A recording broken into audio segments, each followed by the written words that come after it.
स्वागतम। आलेल्या सर्व गणेश भक्तांचे मगर परिवारातर्फे मनपूर्वक स्वागत। मागील काही वर्षांप्रमाणे याही वर्षी आम्ही आमच्या घरगुती गणपती समोर संत जनाबाई, संत नामदेव व भक्त पुंडलिक यांचा देखावा सादर करीत आहे। गणदैवताय गणाध्यक्षाय धीमहि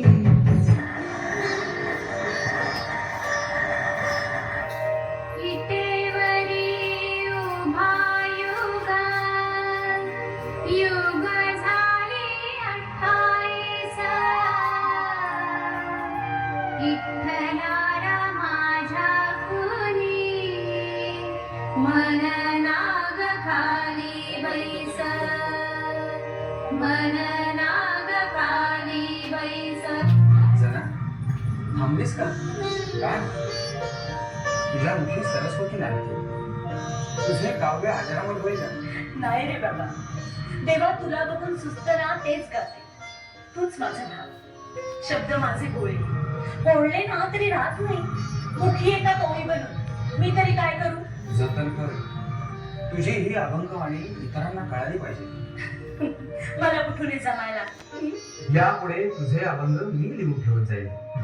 जना, मी भावभक्तीचा बुकेला देवा, आता मंदिरात परतण्याची वेळ झाली, पहाट होईल आता, लोक काकड आरतीला येतील। एवढा एक घाणा झाला की जाईनच। बघतेच हे झाले काय काय झाले? कुणाशी बोलत बसली होतीस? कोण होतं इथे? अगं आई, कुणी नाही कसं इथे कुणी नाही बसलं होतं?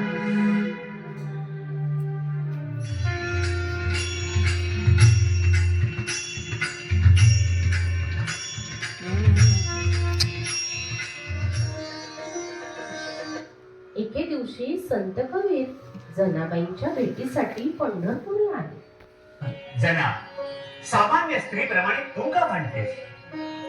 आता बरोबरच झालं।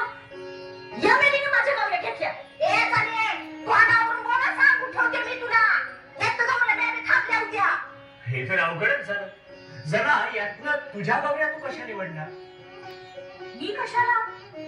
तुम्ही सुद्धा काढू शकाल बाजूला माझ्या गौऱ्या। ते कसं काय? ज्या गौरीतनं इठ्ठल इठ्ठल आवाज येईल ना, ती गौरी माझी। काय? हा, खरंच असं होईल?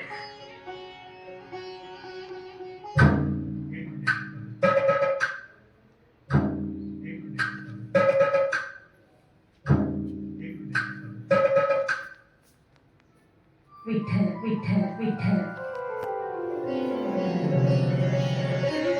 चला चला, तुझा अधिकार मोठा आहे। तुझ्या हाताचा स्पर्श झालेली निर्जीव वस्तू बोलते, तिच्यात ईश्वरी अंश सामा चला। कबीरदा, अहो माझा इठ्ठल कुठं नाही, चराचरात सामावून येतो।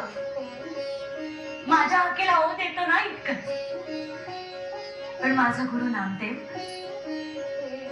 तो पांडुरंगाचा लाडका, म्हणून त्याची हे दासी जना पांडुरंगाची लाडकी।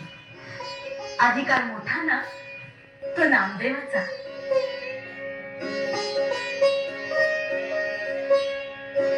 संत शिरोमणी नामदेव महाराज एके दिवशी वडील बाजार करण्यासाठी बाहेरगावी गेले, त्यामुळे देवाला नैवेद्य दाखवण्याची जबाबदारी नामदेवावर आली।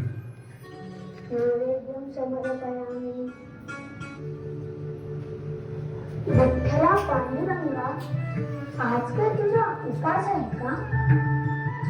पांडुरंगा, गंमत पुढे झाली, आता जेवतोस की नाही? नाहीतर इथेच डोकं आपटून घे।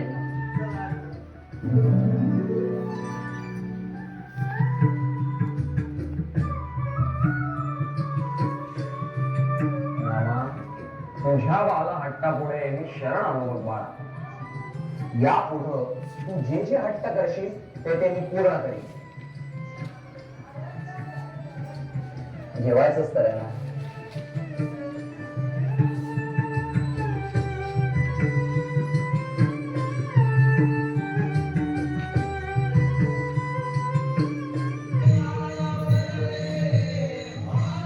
एकदा नामदेव महाराज ओंढ्या नाथनाथाच्या मंदिरासमोर कीर्तन करत होते।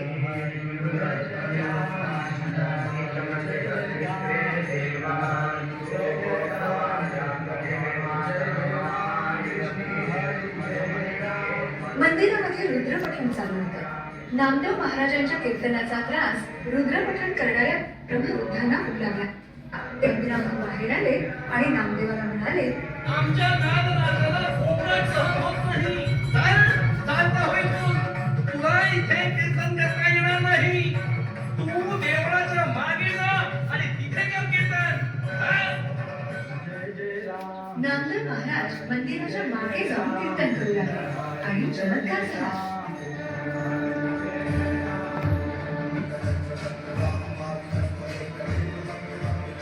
औंढे या नागनाथाचे मंदिर आपणहून फिरले.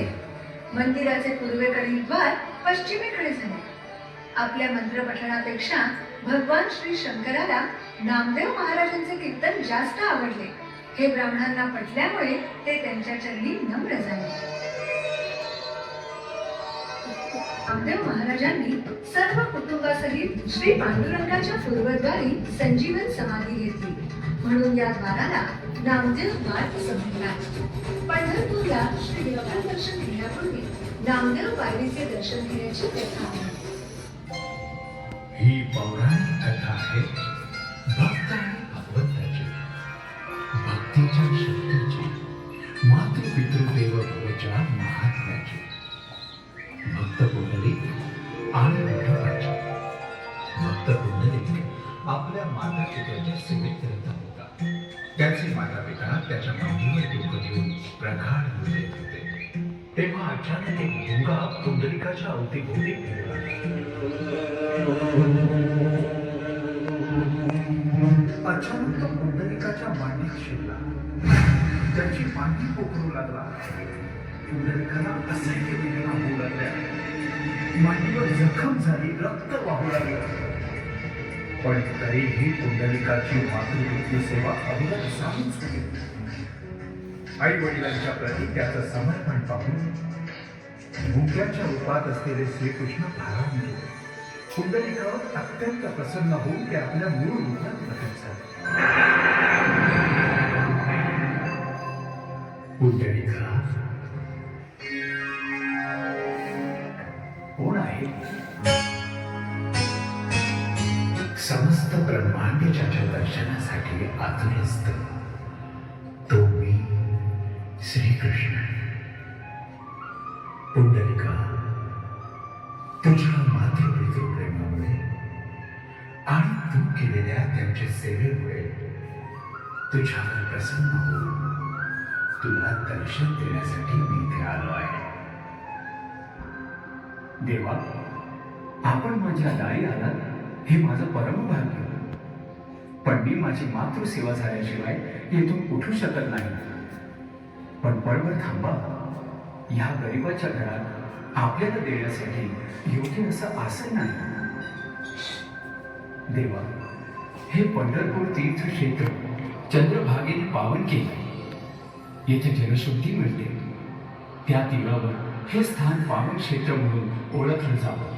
देवा, या भक्ताचा आपल्या चरणी एक मागणं आहे.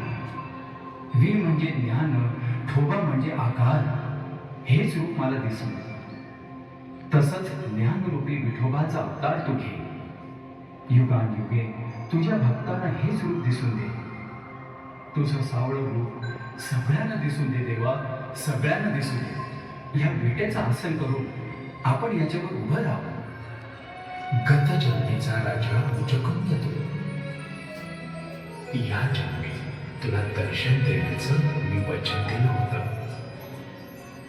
कुकुट स्वामींच्या नंतर माता पित्याची सेवा करणारा तू थोर तपस्वी होणार आहेस.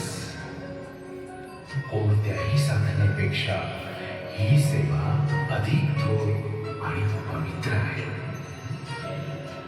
माझं नाव घेण्याआधी फक्त तुझं नाव घेतील. कारण विठ्ठलाला जन्म देणारा तू माझा भक्तरूपी पिताच आहेस.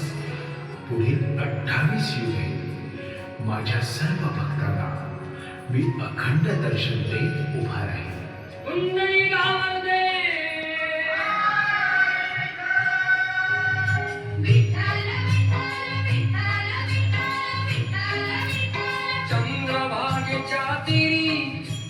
चंद्रभागेच्या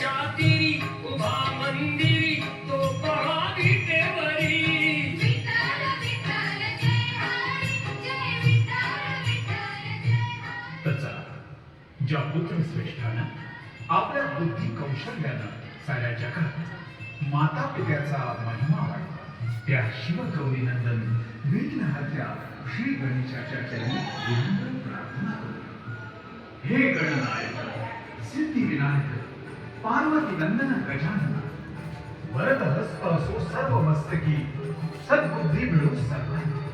ना विसर पडो कधी माता पित्याचा, सेवा करू दे मनोभाव, मातृ पितृ देवो भव, ऐसे आम्हास वरदान असावे, तेव्हा ऐसे आम्हास वरदान असावे, ऐसे आम्हास वरदान असावे.